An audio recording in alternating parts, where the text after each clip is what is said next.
అయితే మీకైతే మా సిక్స్త్ ఇప్పుడు నేను చదువుతున్న క్లాస్ అయితే సిక్స్త్ క్లాస్ నుంచి పద్యం చెప్తున్నాను. భూమి నాది అన్న భూమి పక్కున నవ్వు, దానహీను చూసి దానము నవ్వు, కాలబీతును చూసి కాలండు నవ్వు, విశ్వదాభిరామ వినురవేమ. దీని భావం ఏంటంటే భూమి నాది అన్న భూమి పక్కున నవ్వు అంటే మనం ఎన్ని రోజులు ఉంటాం మనకు తెలియదు, కానీ దాంతో భూమి పక్కున నవ్వింది. దానంని చూసి పేదవాడు నవ్వాడంట. ఎందుకంటే నువ్వు ఎవరికి దానం చేయవు ఏమి చేయవని పేదవాడు నవ్వాడంట.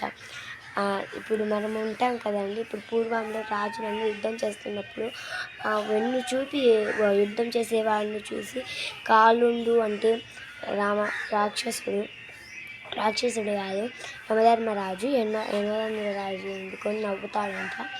కాబట్టి ఇంక వెన్ను చూపించి పోరాడేవాడని నవ్వుకోకుండా ఉంటాడు. ప్లీజ్ ఫ్రెండ్స్ మా ఛానల్ సబ్స్క్రైబ్ చేసుకొని ఫాలో చేసుకోండి. అందులో విశ్వదాభిరామ వినురవేమ అర్థం చేసుకోండి ఫ్రెండ్స్. విశ్వదాభిరామ వినురవేమ అనేది ఏ దాంట్లో అంటే ఏ కవి రాసిన ఏ శతాబ్దంలోనని పెట్టండి కామెంట్ బాక్స్లో. Bye bye.